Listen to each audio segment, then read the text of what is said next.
예, 소개받은 김기현입니다. 김승현 교수가 뭐 칭찬인지 모르겠습니다만 정치하는 사람 입장에서 보면 그렇게 여야도 없이 흐리멍텅하게 살면 보통 공차에 타나갑니다.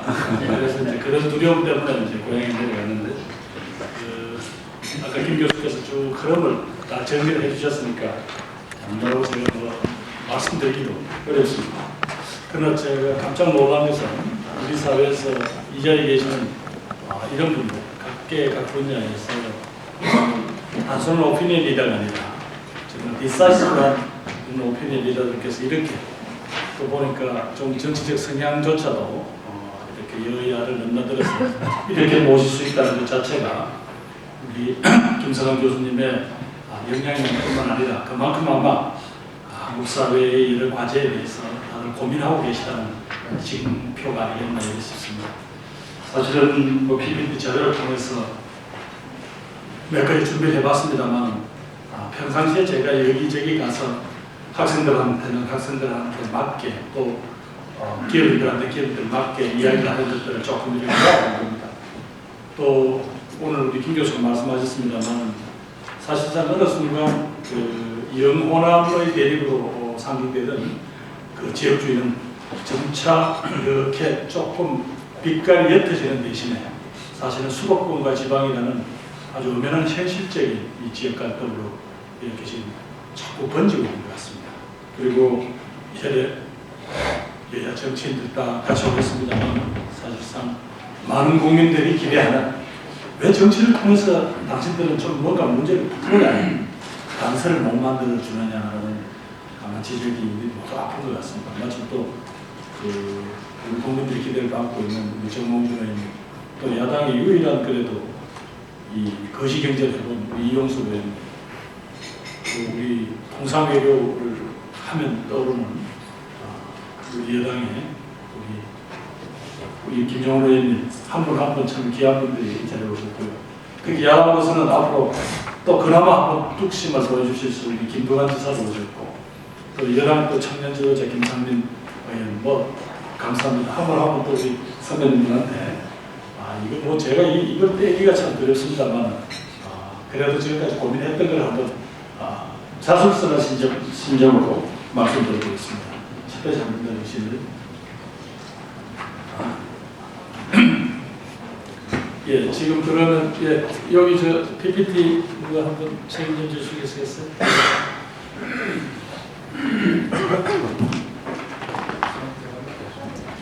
예, 제가 나오는 그 PPT 자료 첫 번째 보면 대한민국 현주소라고 먼저 되어 있습니다. 그래서 많은 분들이 각 분야에서 특히 언론인도 계시고 해서 아마 우리들 스스로의 모습을 비추는 여러 각도가 있을 것 같습니다.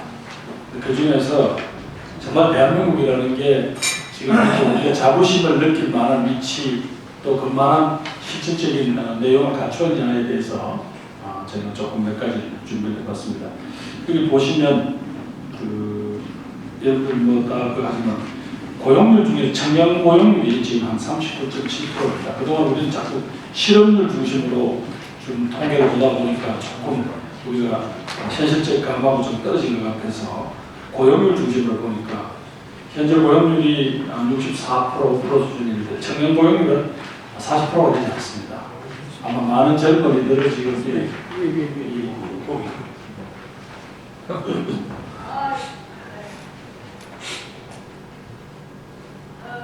슬라이드 쇼를 누르시면 슬라이드 쇼 꼭대기 위에 저기에 꼭대기 슬라이드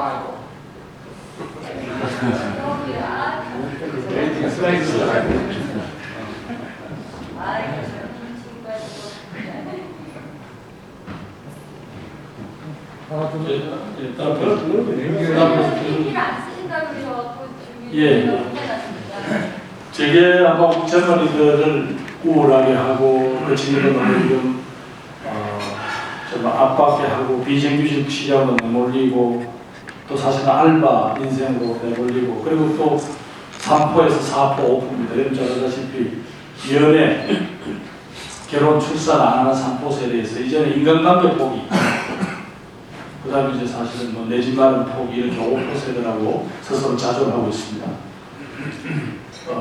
노인 빈곤율이 49.3%라는 것은 아마 꽤 알려진 통계일 텐데요.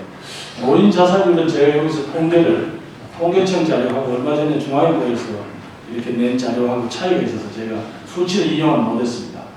그러나 분명히 2위가 프랑스던데요. 노인 자살 국가. 그보다는 압도적인 것 같습니다.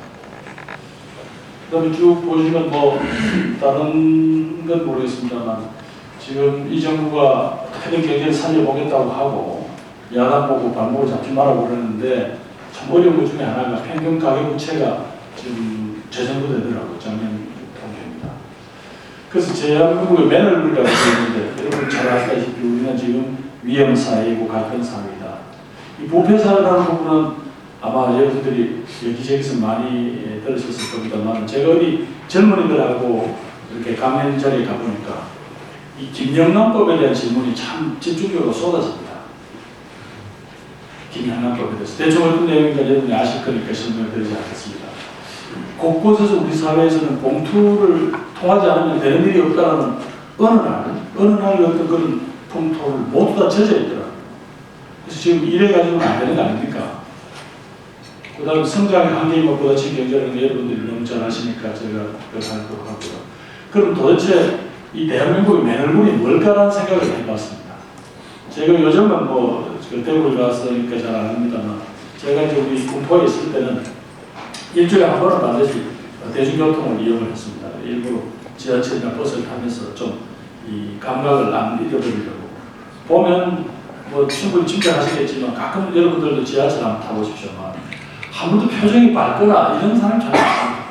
어떻게 저는 여학생들 자기 친구들하고 깔깔거리고 소문내는 그 외에는 전부 다 뭔가 심각하고 우울합니다. 이거는 제가 작년에 한 7개월 미국에 가 있으면서 아침에 지하철 타보면 그 사람들도 그렇게 하지만 막 표정이 찌그러지거나 심각하거나 우울하거나 이렇지는 않더라고요. 근데 왜 그럴까? 아마 제가 감히 짐작하기에는 돈이 잘 되는 게 배가 아파서 이런 게 아닐 거고 뭘 하나 불안하고 또 누굴 못 믿겠고 좀 나는 꼭 손해를 본 것 같아서 억울해하고 답답하고 이런 것들이 종합적으로 나타난 얼굴이 이런 좀 우울하고 화난 얼굴이 아닐까. 이게 지금 현재 사실상 세계 10위권 경제 규모의 국가라고 하지만 사실은 우리 사회 곳곳에 이렇게 깔려있는 아까 얘기한 불신과 어떤 불만과 이런 불안의 흔적들이 곳곳에 있다. 이게 또 좀 정직한 진단이 아니겠는가 싶습니다. 그럼 이렇게 우리 사회를 어렵게 만드는 몇 가지 갈등 구조가 있을 텐데요. 가장 큰 갈등 구조가 뭘까? 첫 번째는 빈부격차라고 봅니다. 물론 어디서부터 이렇게 갑자기 빈부격차 문제가 심하게졌냐는 것은 여러분 잘 아다시피 우리 IMF 이후죠. IMF 그때 대부분의 중산층들이 전부 다 자산했는데 올라를 하면서 빈부격차가 본격적으로 우리 사회를 이렇게 옥죄기 시작했는데 저 PPT 자료 마지막 세 번째 페이지 한번 넘어가 주시겠어요? 여기 나눠드린 유인물 뒤쪽 한번 보십시오. 양극화와 가난의 대문이가 가는 몇 가지 사례라고 양극화와 가난의 대문이가 가는 몇 가지 연구 사례라고 하는데 여기 보면 방상진 전국대 교수 보고서라는 게 있습니다.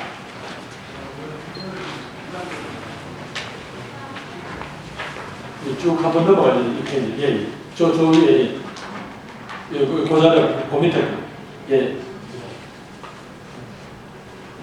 그다음 요걸 한번 보십시오. 여러분들께서는 아마 각 조직의 운영자이시고 또 조직의 책임자이시니까 신입사원이라든가 혹은 새 조직을 받아들였을 때 아마 많이 느끼셨을 겁니다만 의외로 우리 사회에서 이 좋은 일자리 만들기도 어려운 거에다가 아마 이 교수님은 보통 우리들이 경제 통계를 낼 때 500만 원 이상 혹은 100만 원 이하로 한 10단계로 해서 하는 그런 통계 방법을 하지 않고 이번에 이렇게 한 7단계를 이렇게 구획을 해서 했더라고요. 근데 물론 요즘 고등학교 졸업자들의 80% 이상이 우리 모두 대학을 진학한다고 했는데 제가 구체적인 통계를 보니까 등록 기준으로 한 75% 정도가 대학으로 진학을 합니다. 그런데도 보통 여기 보시면 알게 되면 대학 진학률이 부모의 소득에 따라서 이렇게 차이가 나는데요. 문제는 그 밑에 있는 10개 대학 진학률을 잘 봐주시기 바랍니다.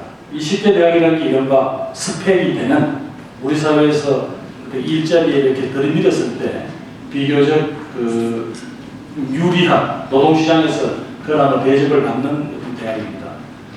그 10개 대학에 대해서는 진학률이 어떤가 보니까 지금 이렇게 차이가 납니다. 28.4대 1.6입니다. 이렇게 되면 사실은 이미 이건 신분제 사회의 진조로 보이거든요.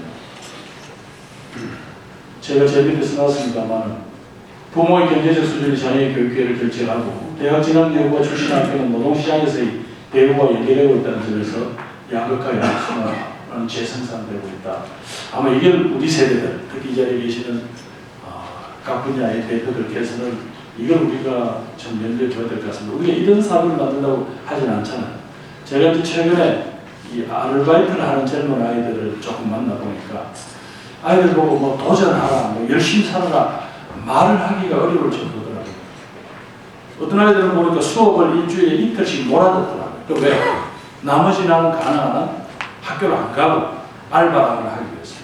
학교를 가게 되면 돈을 써야 되는데 최소한 하루에 거기서 학교에서 2끼 이상 먹고 하려면 10,000원 이상 되고 교통비에서 13,000~14,000원을 써야 되기 때문에 갈 수 없다는 겁니다.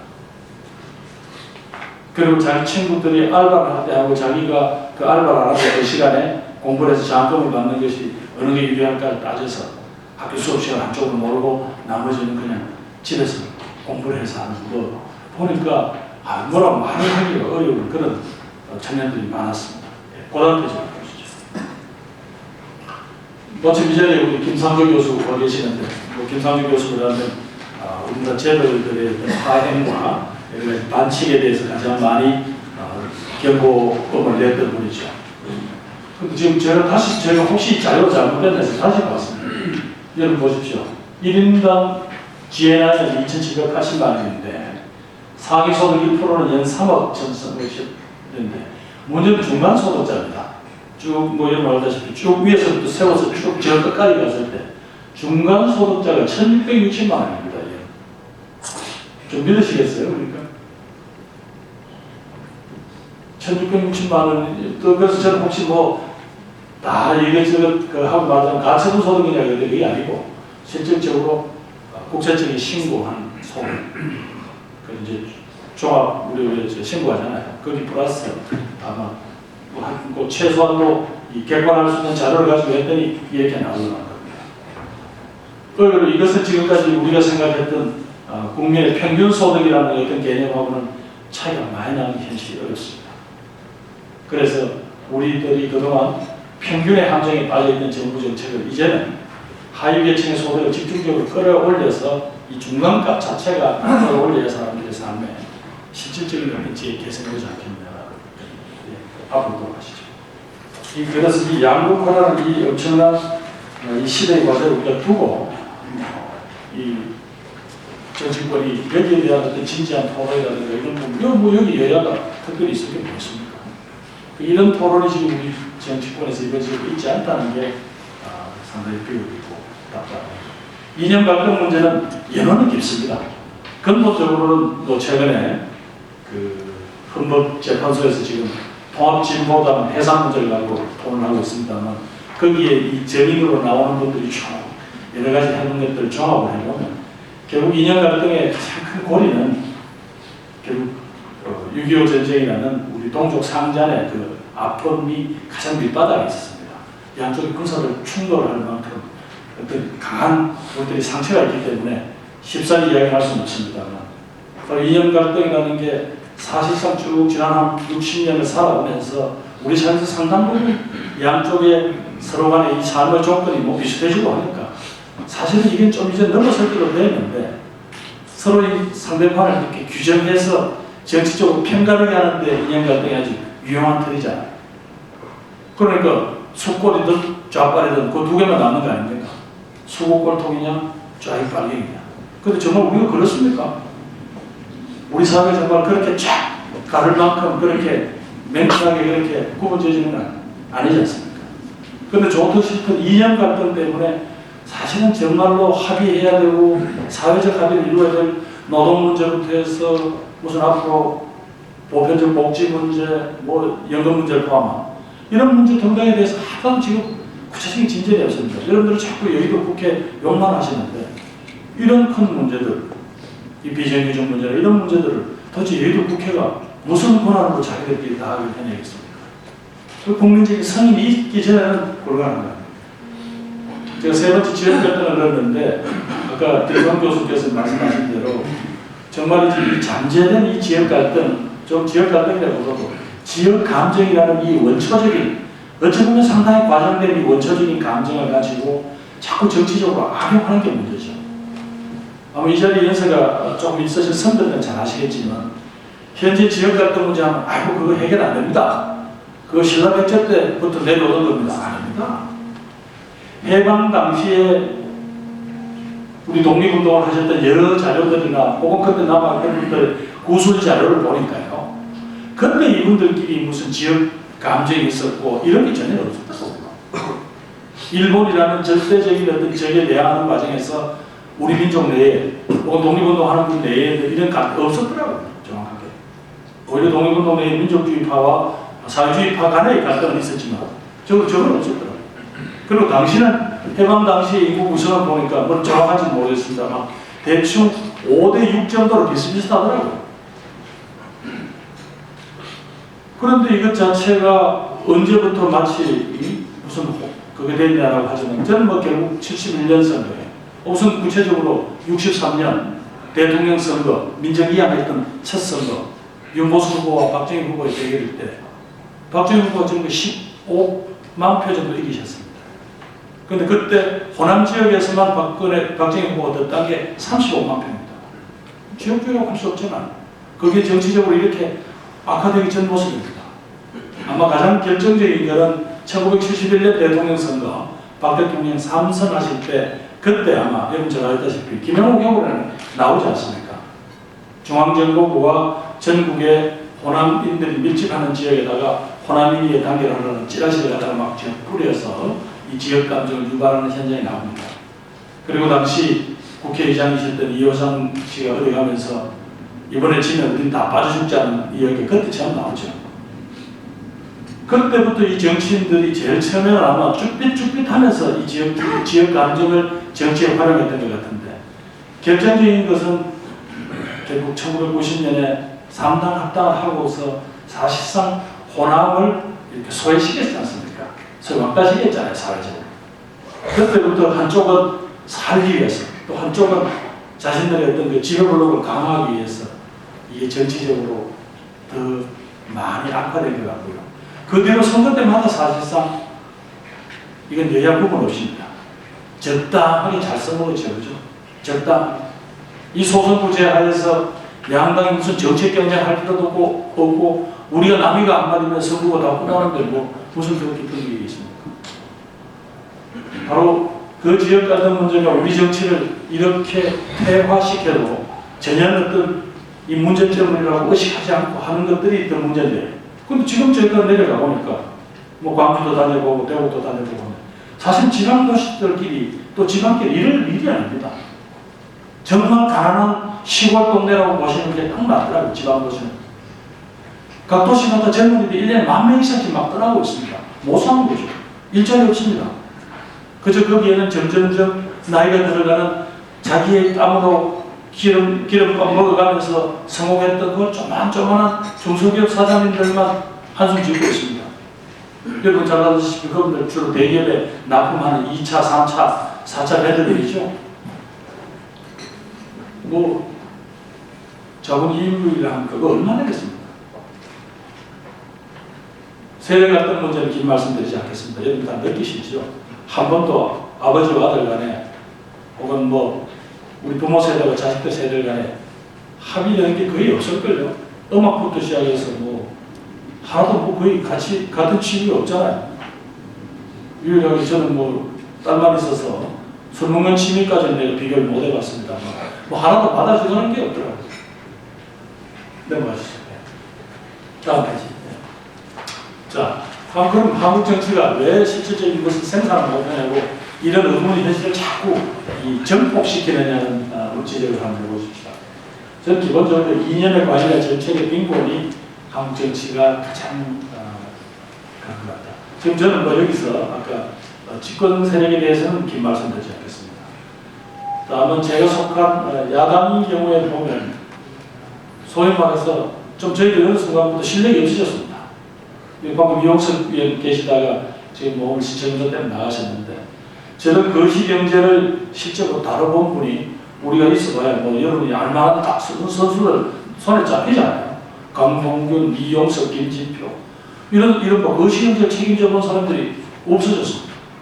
우리 김종원 의원 같은 이런 훌륭한 분들이 야당에 오셨는데 전부 여당으로 그래 저는 뭐 말하면 그렇잖아요. 친구들끼리 어울리다 보면 매일만 사고방식 그래가 안 돼. 바깥 세상이 어떤데 이렇게 해서 자꾸 이렇게 말하자면 어떤 자극을 주고 또 어떤 새로운 세상을 받아들이게 해야 될 텐데 점점 똑똑하고 훌륭한 분들 안 오고 여기는 그저 앞만 남은 사람들만 나오니까 점점 뭐 말하자면 우리 김두관 지사님이나 저는 뭐 사실상 이 당내에서 목소리만 컸지 우린 실속이 없습니다. 이거 뭐 악창 같은 뭐 후배들이 막 뭐라고 하는데 뭐 갑자기 뭐 바꿀 수가 없고요. 정책 빈곤이 참 체적으로 부끄럽습니다. 그러니까 모든 선거 때마다 마지막에만 뭐 합니까? 야당이 내는 건 정권 심판도밖에 없습니다. 아마 근데 국민 눈에는 정권 심판은 우리가 할 테니까 됐고 너가 낼 수 있는 방안이 뭐냐고 내놓으라고 하시는 것 같은데 우리가 그거 내놓을 수가 없습니다. 아마 내놓는다 하더라도 보다 본질적으로 아까 말씀드린 이 정부 경제를 살리려고 할 때 지금 현재 최경환 부총리가 내놓은 그런 패러다임이 뭐가 좀 아닌 것 같은데 그걸 조목조목 딱 따지면서 딱 쳐서 이건 어떻게 되더라. 최근에 보니까 우리 이용석 의원님은 그걸 쭉 반박을 해놨더라고요. 솔직히 여러분한테 한 말하면 우리 강봉균 장관 같은 그럴 거 아닙니까? 어떻게 생각하십니까? 그러니까 어린애 같은 소리예요. 딱 정리할 겁니다. 그거는 아직까지 책임을 져보지 않은 친구들이에요. 딱 정리해 버릴까. 딴 뜻보다는 우리 야당 스스로가 정말로 이 국민들한테 딱 와닿을 수 있는 물론 뭐 원치도위원회를 해서 어렵고 힘든 사람 곁에는 많이 다가갔습니다. 그런데 아까 우리 필리핀 그것도 봤지만 매일매일 먹을 떡을 주는 것은 중요하지 않잖아요. 배를 키우고 쌀을 빻아서 떡을 만들 수 있는 기술을 가르쳐야 되는 거 아닙니까? 그리고 우리 야당이 이런 거 오포지션 파티 노릇은 하는데 소위 뭐 발목 잡는다는 욕을 받아가면서 문제는 얼터너티브 그러면 대한정부로서의 역할이 지금 자신이 없습니다. 김 선생님 동의하십니까? 이거 괜히 또 강하게 혼나는 거 아니가? 동의합니다. 근데 왜 이래 되냐? 솔직히 저는 그게 바로 우리 지역주의 정당 체제가 가져온 배는 공부 안 해도 되잖아요. 줄만 잘 써서 우리 김종원 의원님도 이 통상 전문가의 이 외교관께서 서울에 있으시니까 공부 열심히 하고 이런저런 나오시지 대구를 경북에 가시면 올 필요 없습니다. 조금 부끄럽습니다만 저희 지역에 있는 어떤 국회의원께서는 지난번 선거에 제가 붙었을 때 말고 앞에 선거에는 선거 기간 중에 한 이틀 와 계시더라고요. 나머지는 이제 국가가 명령한 일에 워낙 바쁘셔서 못 오시더라고요. 그래도 한 80%씩 나옵니다.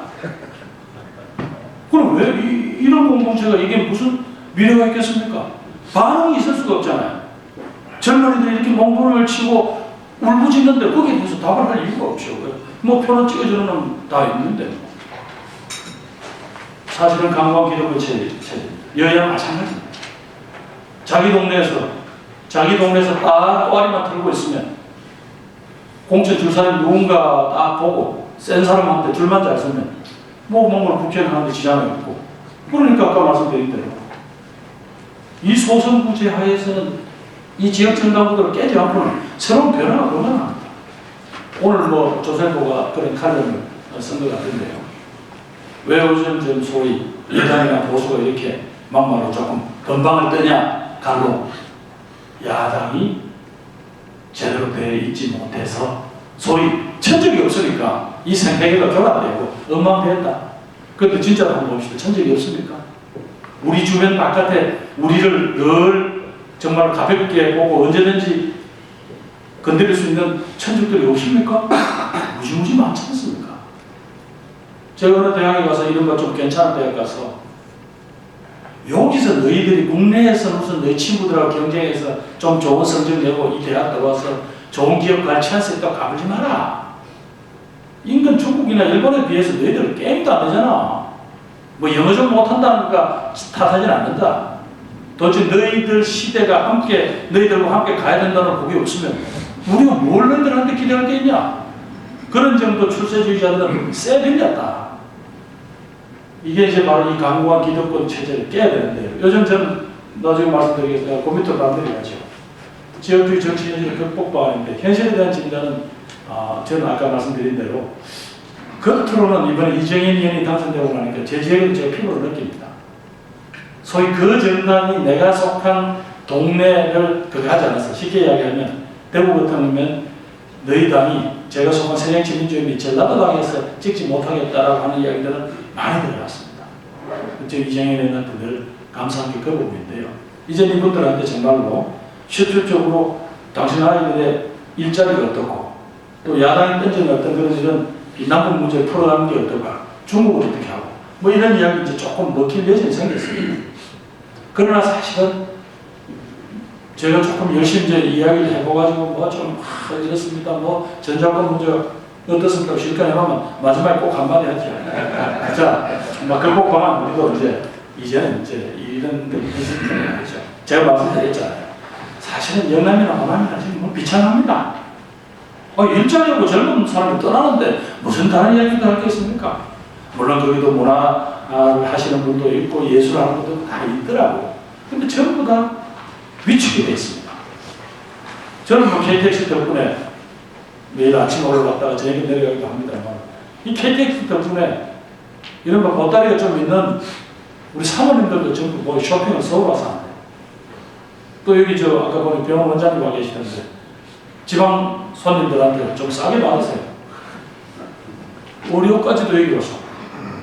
그러니까 어떤 그 도시 전체가 이렇게 위축되고 이렇게 자신감이 없고 이 젊은이들한테 열팽함을 주는 모습들이 막 비치는 겁니다. 곳곳에. 이건 아니잖아요. 이래가지고 어떻게 이게 지속 가능합니까?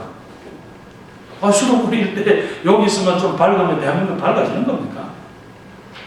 그 제도적 개선 방안이 뭘까? 저는 이번에 마침 국회에서 이 개헌 논의가 시작되고 청와대에서는 안 했으면 좋겠다보다는 조금 더 센 거가 있죠.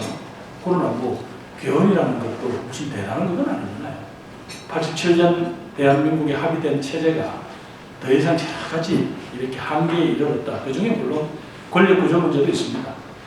그 다음 또 하나는 뭡니까? 결국 그동안 이렇게 늘어난 이 국민의 권리, 시민의 권리에 대해서 이제는 헌법상 뭔가 이야기를 해야 됩니다. 그 다음에 우리는 그동안 이 영토조항 하나만 가지고 통일되면 당연히 북한 우리 거야. 한반도가 그 부속도서로 했잖아. 이거 뭐 외교관 지내신 분들 계시지만 그건 뭐 우리끼리 하는 이야기잖아요. 국제법상 엄연히 두 개의 국가인 남북한 문제 어떻게 볼까 이런 것들이 이제는 헌법에도 어떤 형태로 반영이 되어야 된다 할 텐데 그랬을 때 꼭 여러분들이 요구하셔야 될 게 있습니다. 일종의 정치적 기득권주의, 이 양당체제, 지역의 기반 이건 깨자고 이야기하셔야죠. 이 소선구제에서 51%를 먹은 자가 다 가져가고 49%는 다 사표가 되는 이 제도가 온전하고 계속 갈 리는 없습니다. 이거 진보정당이 주장하는 겁니다. 물론 그렇게 제도 개선되면 저도 혜택을 볼 가능성이 큽니다. 그러나 왜 독일 사람들이 지금 현재 어찌 보면 황당하기 짝이 없는 그런 정당 정부식 비례대표를 해서 전 독일에서 A당이 15%를 따면 연방의회에서 결국은 15%가 보장되도록 참 복잡한 설계에 나눴어요. 왜 그랬을까요? 아마 자기들 힘으로 쭉 뽑아서 낫지라는 그 유례없는 그런 참혹한 정치를 만든 아마 반성 때문에 그럴 겁니다. 지금 현재 우리가 이 소선구제 하에서 지역주의라는 걸 마음껏 이용해먹는 이 양당체제를 언제까지 끌고 갈 수는 없습니다. 그래서 기왕에 개헌이 되는 것 같다면 여러분 잘 알다시피 법률에 의해서 선거를 바꿀 수 있지만 실질적으로 바뀔 가능성은 헌법보다는 이 선거법이 훨씬 더 어렵습니다. 왜냐하면 국회의원이 자기 선거구를 내놔야 될지 모르잖아요. 제도적 개선 방안은 권력을 분산하는 문제, 어떤 시민의 권리를 확대해서 또 시민들에게 모든 정보라든가 이게 공개되는 문제, 그다음 시민들이 자신들의 여러 가지 복지나 노동에 관한 자신들의 요구에 대해서 이제 응답하는 문제, 이런 것들이 또 아까 이야기한 선거무죄 개편 문제까지 논의가 돼야 되겠죠.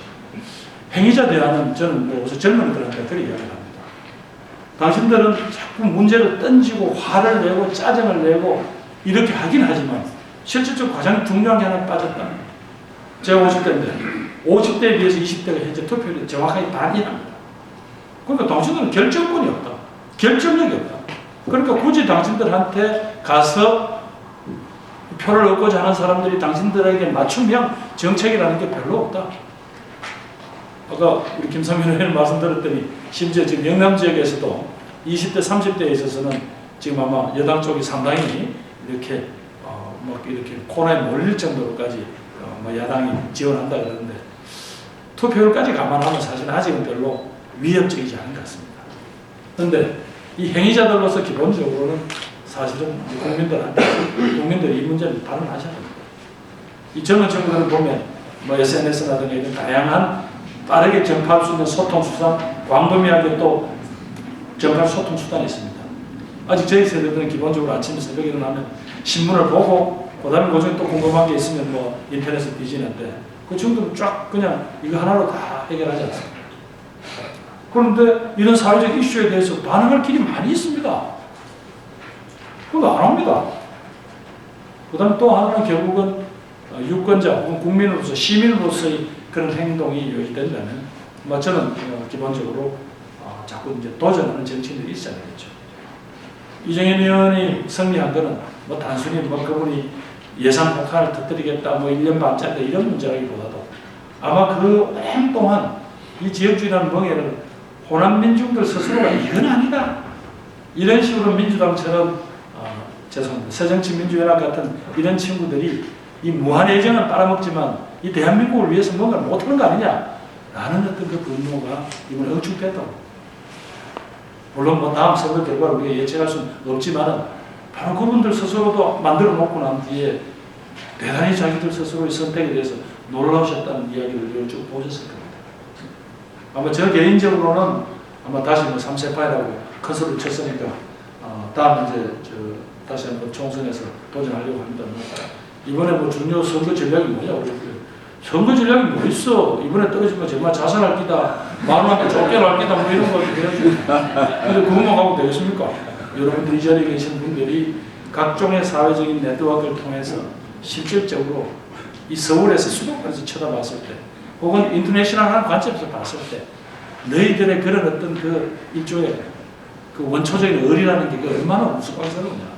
정치를 통해서 너희가 얻어내는 거 하나도 못 얻어내고 젊은이들한테 암담한만 뿌려주는 그거 지금 졸업해라 이제 이야기하실 때가 되지 않았나 싶습니다. 다음 페이지. 뭐 국민 통합 여러분 참 우리들 다 원하죠. 사실은 제가 뭐 지역주의 이렇게 좀 거칠게 말씀드렸습니다만 이 지역주의를 넘어서는 뭔가 국민 통합이 이루어지는 데 대해서는 여야, 남녀, 노소, 진보, 보수 없더라.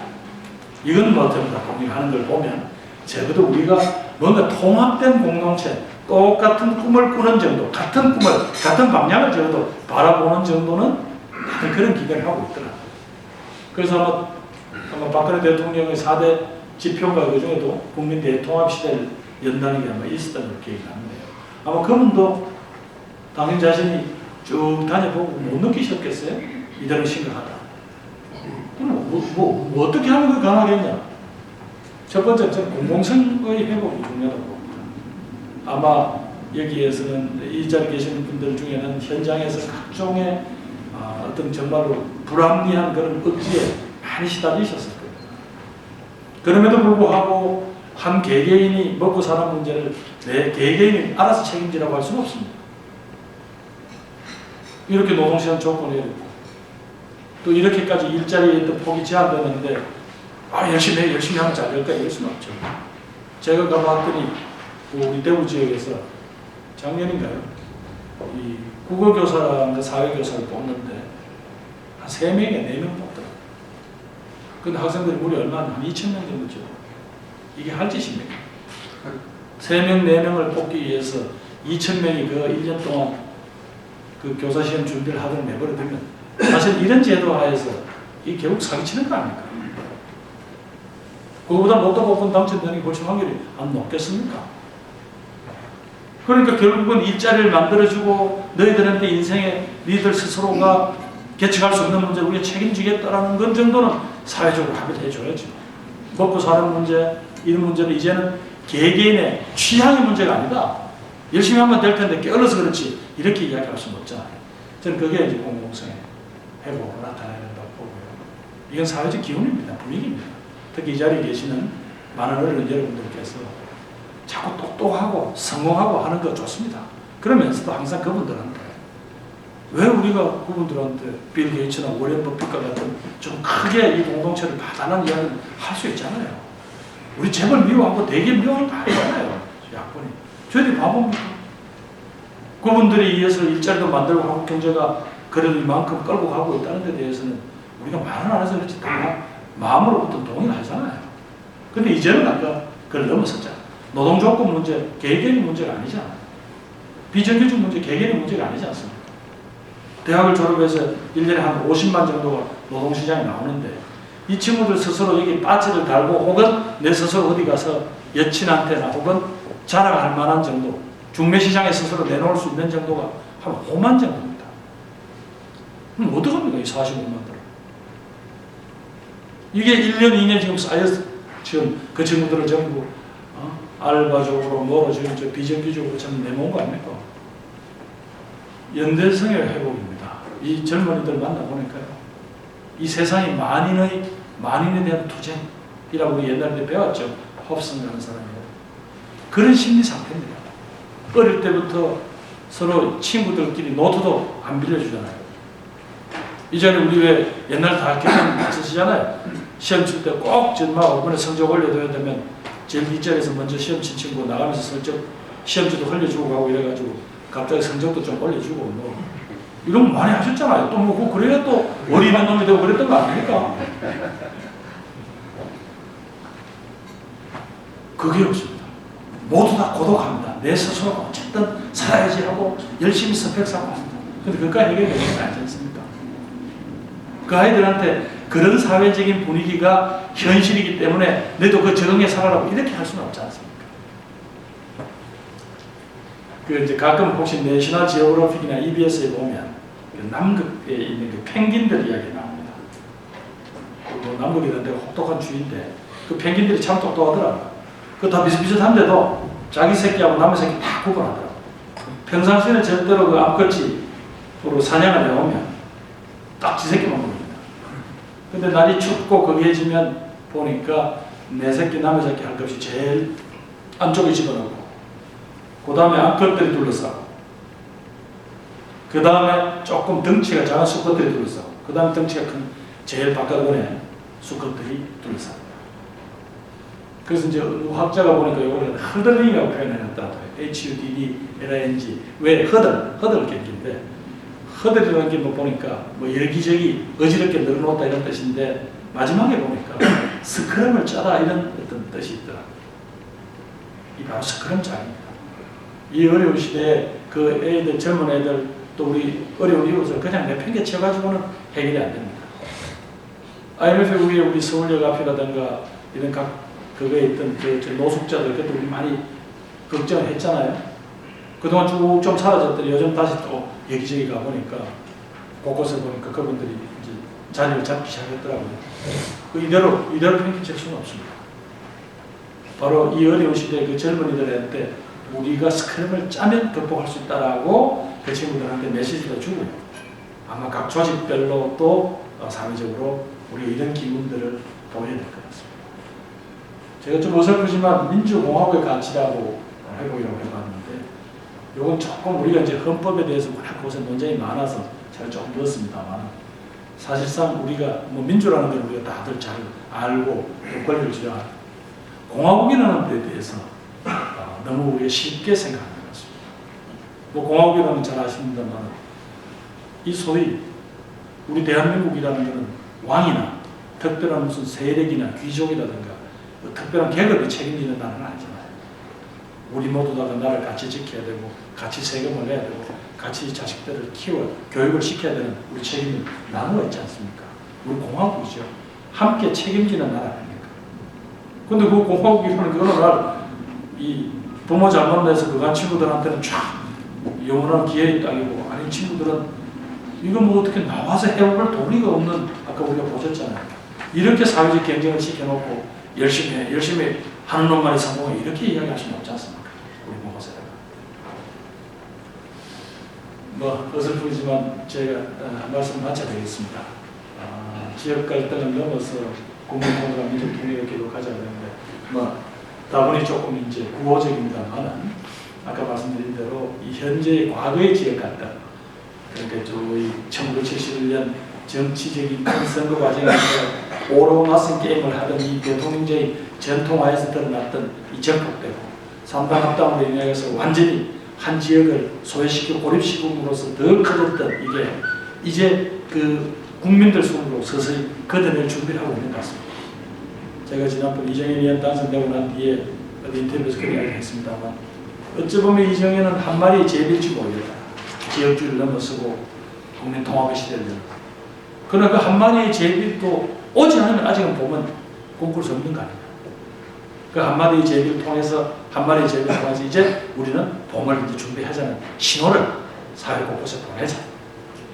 그래서 저는 그걸 우리 지역 갈등을 넘어서는 그게 되는데 마침 통일 대박론 이후로 뭐가 조금 심심하고 뭐 좀 이게 황당한 이야기처럼 들리더니 어저께인가 왜 통일 자문위원회인가 거기서 발표한 걸 보니까 제 마지막 페이지만 읽어보시죠.